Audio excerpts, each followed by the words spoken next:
Learning by doing प्रयोगद्वार शनिवार चला शिकूया प्रयोगातून विज्ञान या उपक्रमाअंतर्गत आजचा आपला प्रयोग आहे प्लास्टिकचा चेंडू आणि रबरी चेंडू यांच्यावर आधारित एक प्रयोग आणि त्यातून आपण न्यूटनचा गतिविषयक दुसरा नियम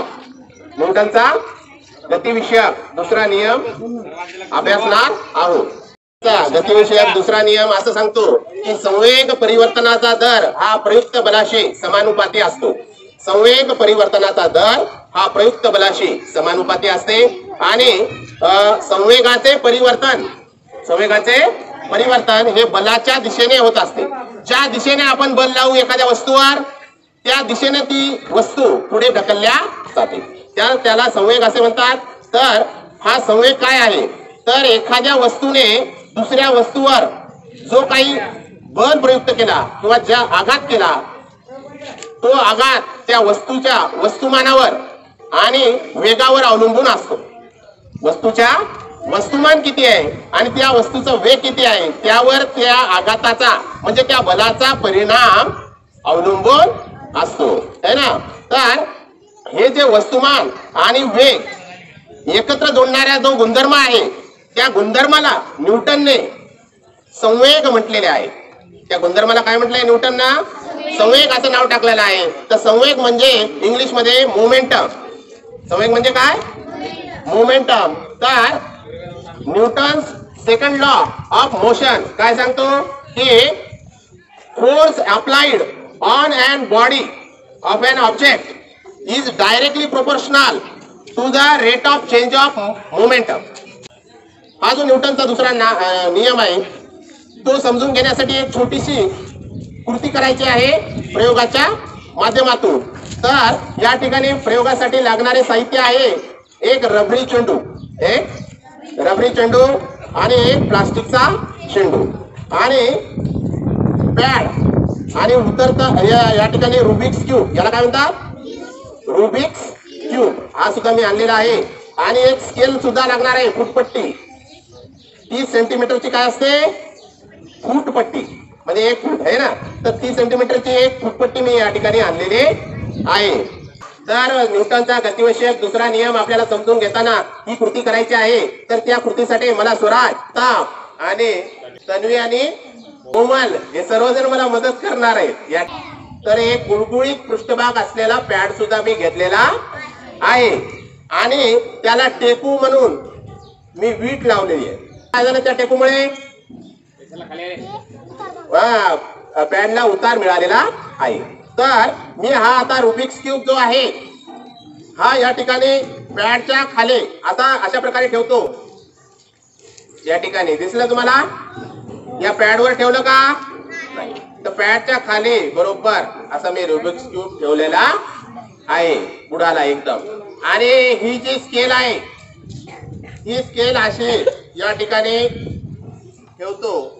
तर तुम्ही पाहू शकता की जे स्केलचं 0 सेंटीमीटर आहे 0 सेंटीमीटर हे या ठिकाणी मी सुरुवातीला लावलेला आहे। 0 पासून सुरुवात आहे। रुबिक्स क्यूबनं सध्या जागा अंतर कापलेलं आहे 5 सेंटीमीटर एवढी जागा त्याने व्यापलेली आहे।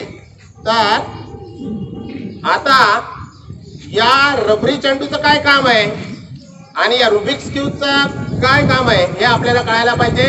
तर ही जी आहे ही पहिली वस्तू आहे। या वस्तूने ही जी दुसरी वस्तू आहे हिच्यावर मी काय करणार आहे आघात करणार म्हणजे बल प्रयुक्त करणार आहे। कशाच्या मदतीने या प्लास्टिकच्या चेंडूच्या मदतीने आणि या रबरी चेंडूच्या मदतीने। मग या रबरी चेंडूचं वस्तुमान आणि या प्लास्टिकच्या चेंडूचं वस्तुमान आहे ते सारखं आहे का रे नाही आहे की नाही। तर हा वस्तुमानाने हलका आहे आणि याचं वस्तुमान जास्त आहे जास्त जड आहे। मग कोणाचा आघात दुसऱ्या वस्तूवर काय परिणाम करतो आहे की नाही तर ते आपण तपासणार आहोत। प्रताप या ठिकाणी तू काय कर प्लास्टिकचा चेंडू अशा प्रकारे सोड की याला आघात झाला पाहिजे रुबिक्स क्यूबला। जर 1 मिनिट आता सोड ये रे जो. तर तुम्ही पाहू शकता की पहिल्यांदा 5 सेंटीमीटर पर्यंत रुबिक्स क्यूब होता आणि ज्यावेळेस प्रतापनं प्लास्टिकचा चेंडू सोडला त्याचा आघात रुबिक्स क्यूबला झाला आणि 5 सेंटीमीटर अंतरापासून रुबिक्स क्यूब आता स्वराज किती सेंटीमीटर पर्यंत पुढे गेला पहा बरं. 9 सेंटीमीटर म्हणजे जवळपास 4 सेंटीमीटर एवढं त्याला ॲक्सिलरेशन मिळालं. कोणामुळे? बस. आता याचं तर वस्तुमान कमी होतं. आता पाहूया हीच कृती स्वराज करणार आहे. तर स्वराज तू हा रबरी चेंडू आता या रुबिक्स क्यूबला पुन्हा पहिल्या जागी मी आणून ठेवतो. आता रबरी चेंडूने आघात करूया. सोड. तर या ठिकाणी पहा रुबिक्स क्यूब आता ॲक्सेलरेशन किंवा त्याला प्राप्त झालेले मोमेंटम हे जास्त अंतर त्यानं कापलेलं आपल्याला दिसून येते. तर स्वराज या ठिकाणी सांग बरं किती अंतर त्यानं कापलं. तर 19 सेंटीमीटर पर्यंत रुबिक्स क्यूब आता त्यानं अंतर कापलेलं आहे. त्याचं म्हणजे ॲक्सेलरेशन त्याला प्राप्त झालेलं आहे. तर पहिल्यांदा 5 सेंटीमीटर पासून 19 सेंटीमीटर पर्यंत तो जाऊन पोहोचला म्हणजे जवळपास 14 सेंटीमीटर त्याला ॲक्सेलरेशन मिळालेलं आहे.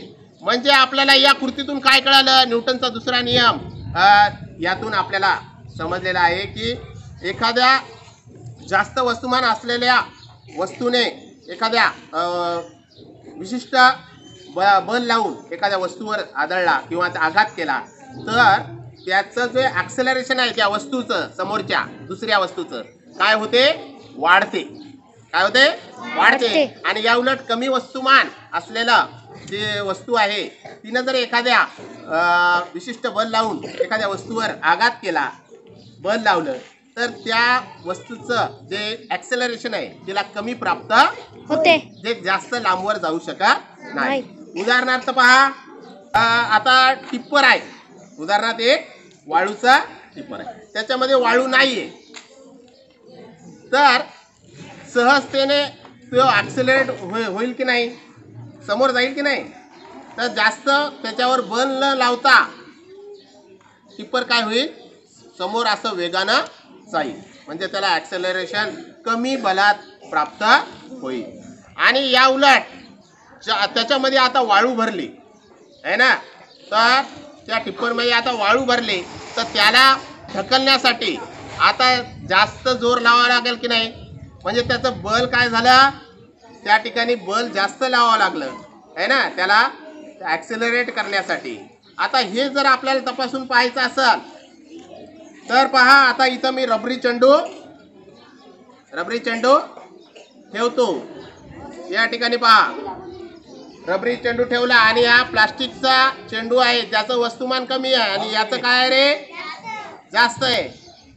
आता तू रबरी प्लास्टिकचा चेंडू अशा प्रकारे सोड की रबरी चेंडूवर आघात झाला पाहिजे. तर पहा या ठिकाणी रबरी वस्तुमान कमी आहे त्यानं कोणावर आघात केला? रबरी चेंडूवर आघात केला म्हणजे बल लावलं तर त्याचं पहा त्याला ॲक्सेलरेशन मिळालं का? नाही.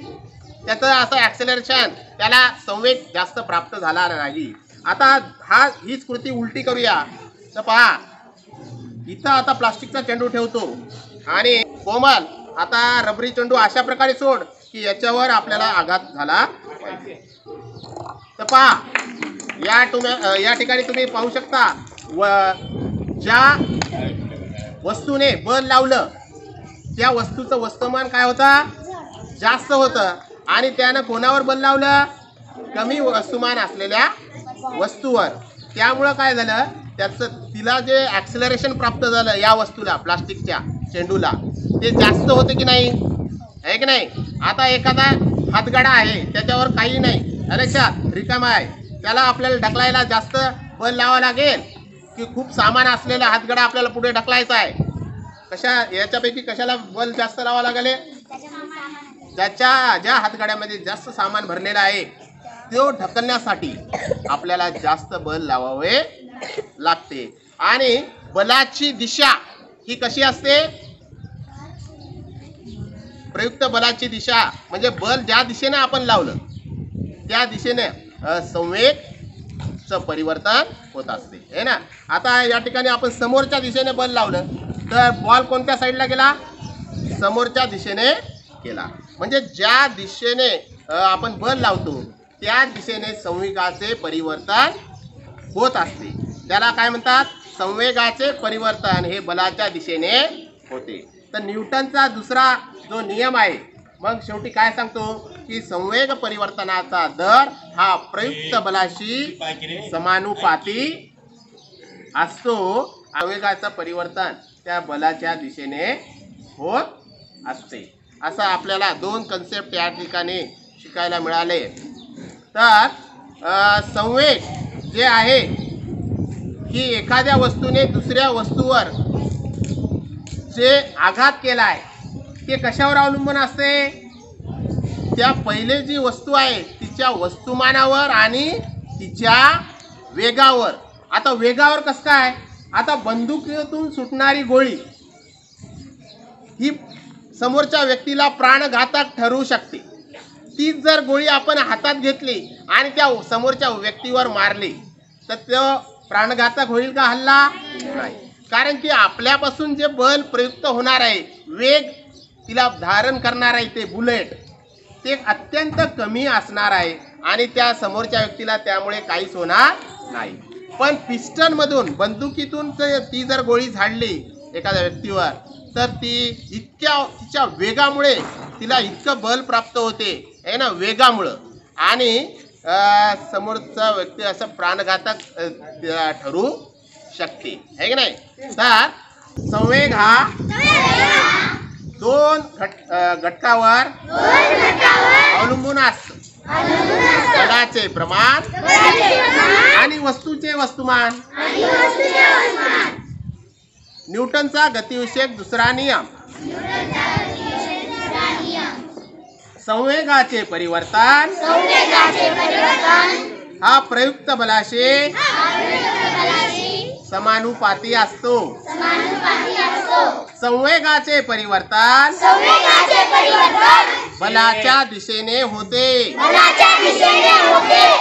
तुम्हाला हा प्रयोगातून न्यूटनचा दुसरा नियम थोडक्यात का होईना कळाला असेल की ज्या वस्तूचे वस्तुमान जास्त तो समोरच्या वस्तूवर काय करेल रे? जास्त बल प्रयुक्त करेल. किंवा एखाद्या जास्त वस्तुमानाच्या वस्तूला जर आपल्याला ढकलायचं असेल तर तेवढ्याच ताकदीचं बल आपल्याला लावावे लागते.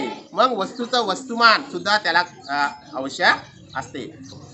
हे आहे न्यूटनचा दुसरा नियम. तर तुम्ही काय करा, दैनंदिन जीवनामध्ये न्यूटनचा जो दुसरा नियम आहे गतिविषयक दुसरा नियम कुठे कुठे वापरला जातो याचे तुम्ही उदाहरणे शोधा आणि त्याची एक यादी करा. तर तुम्हाला हा प्रयोग आवडला का? तुम्ही सुद्धा हा प्रयोग किंवा या आधारित दुसरा प्रयोग आपण गतिविषयक नियमाचा तुम्ही करा. निश्चितपणे तुम्हाला अशा प्रकारच्या कृती करून आनंद होईल. धन्यवाद.